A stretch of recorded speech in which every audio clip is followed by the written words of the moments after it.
बिस्मिल्लाहिर्रहमानिर्रहीम। अस्सलाम वालेकुम नाज़रीन। कोई मेरे पास दिल दहला देने वाली ख़बर तो नहीं है और ये अल्लाह का लाख लाख शुक्र है।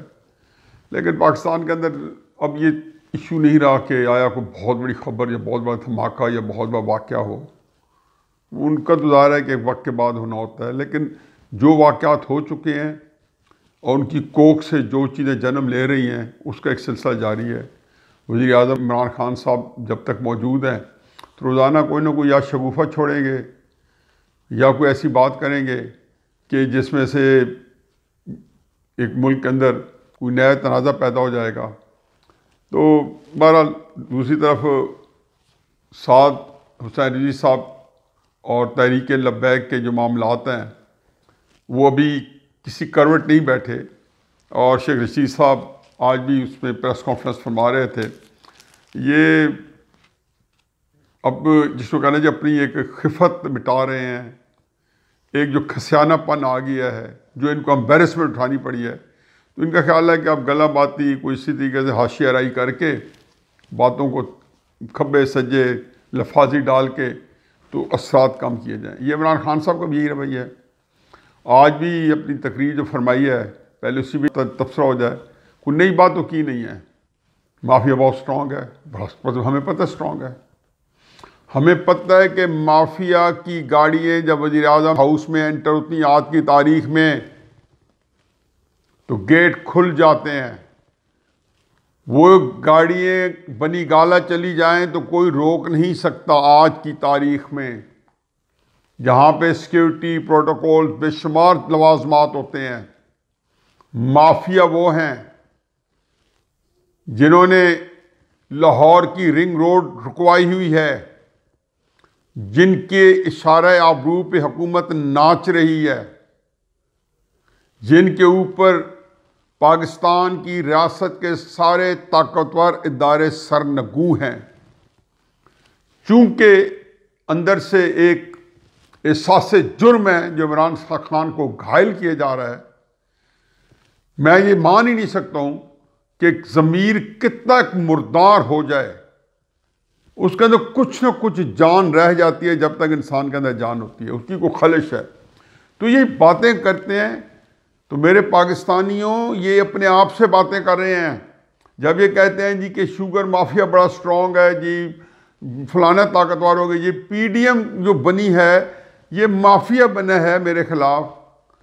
अपने साथ जो लोग बैठे हैं जो आबे जमजम के और दूध के नहलाए हुए हैं, एम बैठी है, ज़रा उसके बारे में तफसील बताएं। काफरी के बारे में क्या मुग़लज़ात आप फरमाते रहे हैं, शेख रशीद के बारे में आपने क्या कुछ नहीं इस कौम को बताया, ये बाबर रवान के बारे में आपके क्या तस्वुरात और टीवी पे बैठ के एक दूसरे के ऊपर आपने क्या गलीज़ इल्ज़ाम लगाए थे। ये अमजद अली जो आपके साथ बैठा है जिसने कल करारदाद का भारी पत्थर उठाया, क्योंकि वो भी एक धोखाधड़ी का आलमी निज़ाम जो आप लोगों ने पाकिस्तान में राइज कर रखा है कि करारदाद हुकूमत ने पेश नहीं की, एक प्राइवेट मेंबर ने पेश की, और वो सबसे बड़ा जो बेचारा जो है एक मक्खी भी सामने अपनी मर्जी से नहीं मार सकता।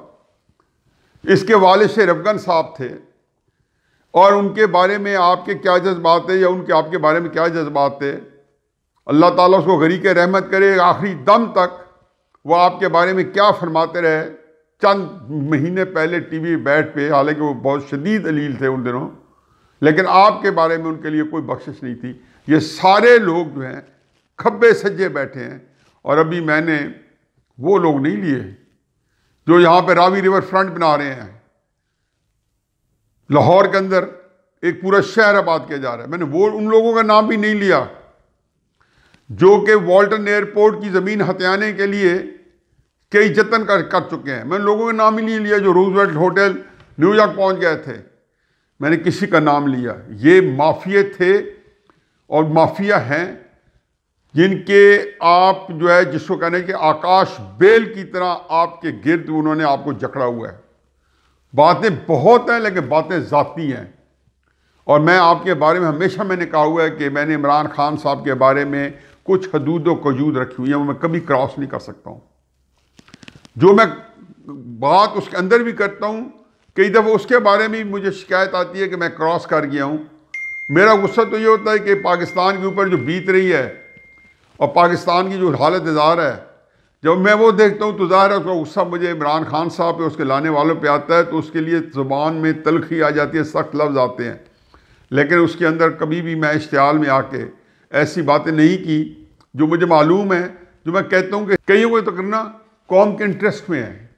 लेकिन मैं ये बात जो है, मेरा नहीं ख्याल कि मेरे पास और तो बहुत कुछ कहने को है। और आप फरमा रहे हैं कि PDM जो है वो एक माफिया बन गया है। हजूर, अगर आपके अंदर कोई शर्म होती, कोई आपके अंदर अक्ल होती, कोई फहम होता, कोई आपके अंदर अंदर से कोई आवाज़ होती, तो ये सारे देखते। ये फवाद चौधरी साहब के साथ आपके उनके अल्फाज आपके बारे में रकम हो चुके हैं, बेशुमार ऐसी चीज़ें जो आपके सामने हैं। असल चीज़ ये है कि रोज़ाना की हजीमत और रोज़ाना के मामला ख़राबी ने इस मुल्क में आपका निज़ाम जो है, या आपके बारे में जो सूरत हाल है, वो पाकिस्तान के लिए कोई अच्छा शगुन नहीं, अच्छी खबरें नहीं हैं। कहा है कि आप और पाकिस्तान इकट्ठे नहीं चल सकते। दुआ है कि आप चलें, इसलिए चलें कि जो आपको लाने वाले हैं, मैं हमेशा कहता हूँ चूंकि वो भुगत रहे हैं, मैं शायद उनको एहसास, अव्वल तो मेरा ख्याल है कि टनों के हिसाब से एहसास हो चुका होगा। अगर नहीं भी हुआ एहसास, तो भी एहसास होने पहले ही इतनी खराबी जो हो चुकी होगी, और फिर पता चलेगा कि आज एक इदारे के पास तनख्वाहें नहीं हैं, आज फलां के पास नहीं है, आज एक नया निज़ाम आ गया है, आज फ्रांस का सफ़ीर निकाले जाने से क्या मुसवरात है, क्या नहीं है आज। तो ये अल्लाह की तरफ से आप लोगों को घेरा जा रहा है। लेकिन इमरान खान साहब के अमाल के अंदर अब फिर पूरा मुल्क जो है वो एक अज़ाब जाम में मुब्तला है। अब शेख रशीद साहब आज फिर प्रेस कॉन्फ्रेंस में इधर उधर की सीधी बात यह है कि 10 घंटे जेल में साद हुसैन रिजवी साहब की ज़ेरे सदारत ये लोग बैठे हैं। मैं कह चुका हूँ कि साद हुसैन रिजवी के साथ के नीचे आज जो तहरीक लब्बैक है, ये उनके वालिद साहब की तहरीक लब्बैक से ज़्यादा मजबूत है। मैं ये भी कह चुका हूँ कि वालिद साहब की तहरीक लब्बैक के अंदर फ़हम व फरासत एक दर्जे की मौजूद थी। साद हुसैन रिजवी साहब अभी पुख्ता नहीं है, शायद वो ना हो, और ये भी ख़तरनाक चीज़ है। लेकिन इस वक्त ये है कि आप 10 घंटे बैठे जेल में उनकी सदारत में, आपने तय किया कि वो रिहा होंगे वाया भिटंडा जी, वो अदालत जाएंगे, हम आंखें बंद करेंगे, हम सुनेंगे नहीं, अदालत आपको बेल दे देगी। बड़ा अच्छा है, इसी तरह होता है हमेशा, बेल जी जाती है, अदालतों में FIR कटती है। फिर फरमा दिया कि हम वो दरख्वास्त देंगे TLP के लिए, बहाली के लिए, हम उस पर गौर करेंगे। और ये TLP जो हमने अब देखी है बहुत अच्छी है, ये 5-7 वाली नहीं थी, ये फरमा रहे हैं। साथ फिर जाते जाते जी कहा कि शायद खाकान अब्बासी ने जो ज़ुबान इस्तेमाल की है, मेरा ख्याल है कि मैं उन चंद लोगों में से हूँ जो कि कभी ये नहीं मैं कि उसको अप्रिशिएट कर रहा हूँ, लेकिन मैं उनमें नहीं हूँ कि जिसका बुरा मनाऊँ।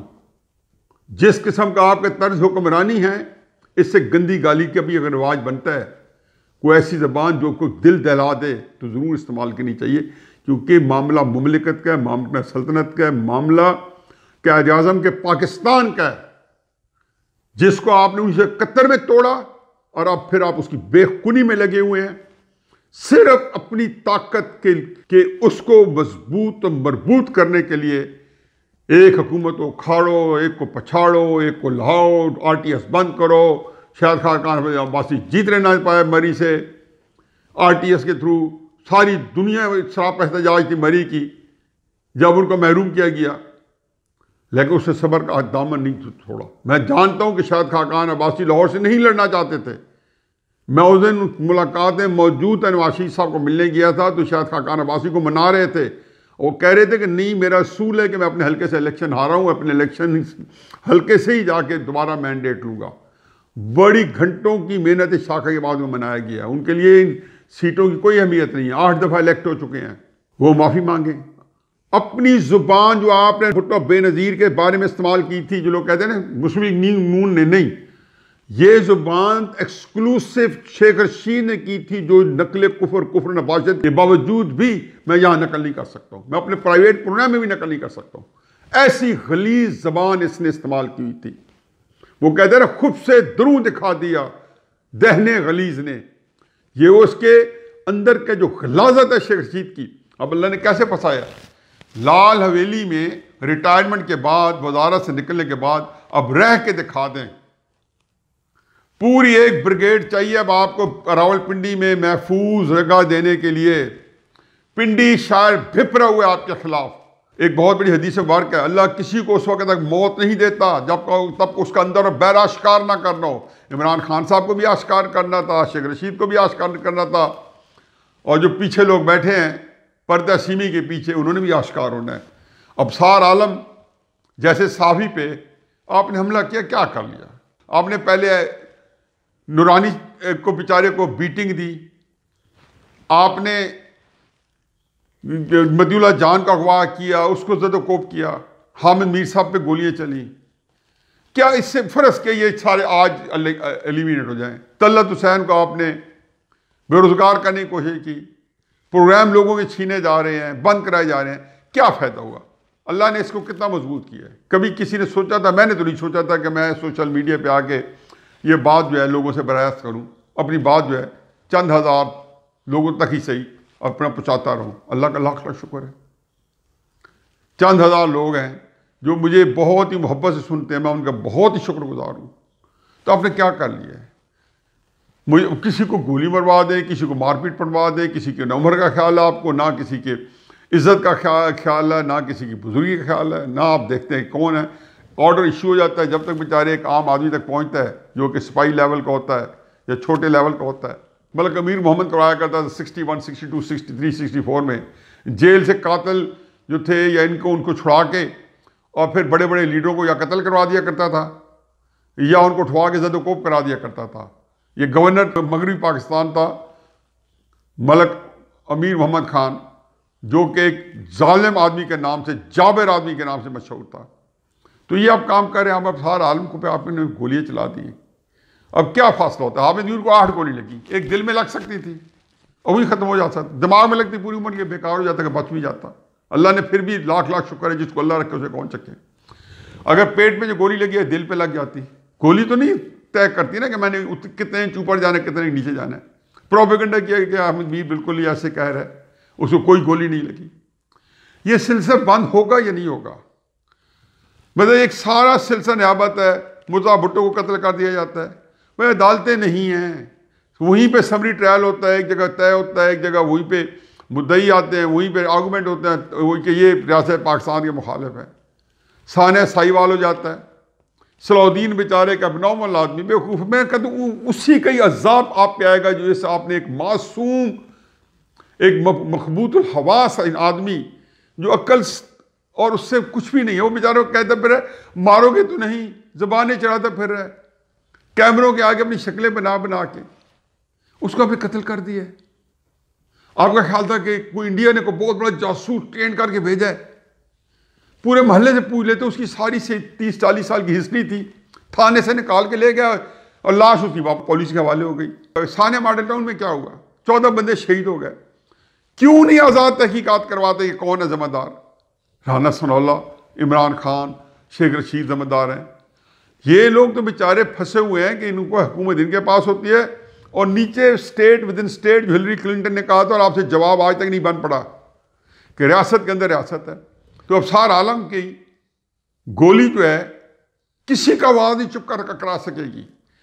आपने मतीउल्लाह जान को जितना पॉपुलर और बैन-अवी फिगर बनाया है, हामिद मीर का नाम जापान से लेकर अमेरिका तक बंदा बंदा वाकिफ है। आप जो भी काम किया आपने सिर्फ अपने साथ एक मुस्तकिल एक चीज़ लिखवा ली है कि पाकिस्तान के अंदर आज भी जंगल का कानून नाफिज है। रियासत के अंदर कई रियासतें मौजूद हैं और कई कानून जो है बजट में चल रहे हैं।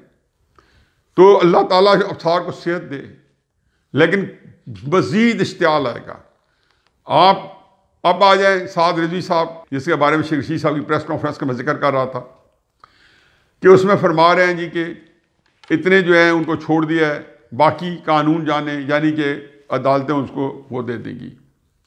फिर जाहिर है कि फ्रांस का सफीर जो है उसका जाना बन गया है। ये सफ़ीर के बारे में बता दूं कि इसने दिसंबर में चले जाना था, लेकिन फ्रांस ने जान के रखा हुआ है। ये नहीं है कि हमने कभी एक्शन नहीं लिया। हमने फ्रांस के सफ़ीर को, जहां तक मुझे याद पड़ता है, 79 या 80 में कहूटा के अंदर हमारे कई सिक्योरिटी प्रोजेक्ट्स चल रहे थे डॉक्टर कदीर साहब की नाम के नीचे। फिर बाद में उसका नाम रखा गया Abdul Qadeer Khan laboratories, AQK laboratories, ये कहूटा में, जिसके बारे में कहा जाता है कि हमारा सारा जो न्यूक्लियर, हमारे एटमी बम जो है वहीं से तैयार हुए। तो फ्रांस का सफ़ीर वहाँ पहुँचा हुआ था। तो चूँकि वो हाई सिक्योरिटी जवान था और सादा कपड़े मलबूस जो आजकल हमारे पाकिस्तानियों को मार रहे हैं और अफसार आलम साहब के ऊपर हमले कर रहे हैं, ये लोग जो थे उस वक़्त मुल्क की हिफाजत किया करते थे। और सफ़ीर को जहाँ तक मुझे पता है या ज़दोकोब किया गया था या ज़दोकोब नहीं किया गया था, तो बड़ी ही बेहुरमती के साथ उठा के और इस्लामाबाद पहुँचाया गया था। और मुझे यहाँ तक याद पड़ता है उसके लिए फिर सफारती प्रोटेक्शन होती है, इम्यूनिटी होती है, वो इस्तेमाल की गई थी। अब वहीं पे एक फ्रेंच जर्नलिस्ट था जो डॉक्टर कदीर साहब के घर के सामने हर वक्त रहता था और ताक में रहता था उनकी हरकत और सकनात पे। उसको फिर उठा के सादा लिबास वालों ने टिक्का के मारा। पता नहीं एरियल शरोन नाम था या इस तरह का नाम था, मुझे अब बड़े पुराने वाक़यात हैं वैसे ही ज़हन में आ रहे हैं। तो चुनांचे ये कोई इतना बड़ा वाक़या नहीं होगा कि आपने फ्रांस के सफ़ीर को निकाल दिया, ये निकलना ही निकलना है। और अब इसके ऊपर पूरी पाकिस्तानी कौम जो है वो मुतफिक है और अल्लाह के फजल से असम्बली में आ गई है। अब मुनाफिकों को भी फ्रांस के सफ़ीर को निकालने के हक़ में वोट देना है। मुनाफिक भी अब देंगे और कई लोग तो उनके दिल बलियों उछल रहे थे कि आए MNA MPA और हम इसके बारे में अपनी राय दें और अपने अल्लाह रसूल सल्लल्लाहु अलैहि वसल्लम के सामने हम आगे सुरखरू हों। तो जीत फिर आखिर साद हुसैन रिजवी की। इनकी तकरीरें यही समझें कि ये अपनी खजालत, अपनी बदहवासी जो है उसको मिटा रहे हैं। और अनकरीब आप साद हुसैन रिजवी को देखेंगे, मैं पहले भी कह चुका हूँ, तहरीक लब्बैक बहाल होगी। और ये तहरीक लब्बैक कल भी कहा था, आज उसकी दोबारा दोहराता हूँ कि बहुत ही मजबूत मरबूत होगी। और मेरा ख्याल है कि ये बड़े अरसे बाद पाकिस्तान के मफलूक लोअर मिडिल क्लास और गरीब लोगों की जमात लेटर स्पिरिट पहले आई है। मेरे खदशात ज़रूर हैं इसके बारे में कि आया ये वो अक्ल, दानिश, फ़हम और फरासत के मेयार पूरे कर पाएगी नहीं और उससे क्या नुकसानात होंगे, अब वो मेरी ज़िम्मेदारी नहीं है। हालात और जबर ने तहरीक लब्बैक को पाकिस्तान की बहुत नुमाया जमात बना दी है। सारी सुन्नत अल जमात सवाद आज़म जो पाकिस्तान का 80% है, उनको मजबूर कर दिया है कि साद हुसैन रिजवी के पीछे उसी तरीके से यकसू हो जाएं जिस तरीके से 80 की शुरू की दहाई में फजलुर रहमान साहब के पीछे देवबंद जितने थे उलमा थे और मदरसे थे, तो उनके पीछे मुतहद हो गए थे। और ये है पाकिस्तान का अगला निज़ाम। और ये लड़ेगी ताकतवर माफिया के, जो कि वज़ीर आज़म के इर्द गिर्द दाएँ बाएँ हैं, जो कि रावी रिवर फ्रंट के अंदर फ्रंट मैन हैं, जो कि वाल्टन एयरपोर्ट के ऊपर जो है कमर्शियल डिस्ट्रिक्ट बना के लाहौर की कीमती ज़मीन हटाना चाहते हैं। और इमरान खान साहब तवज्जो दिलाओ PDM की तरफ से, उतू उतू रोला पाई जाओ, विच विचू खाई जाओ, वमा अलैना इल्लल बलाग।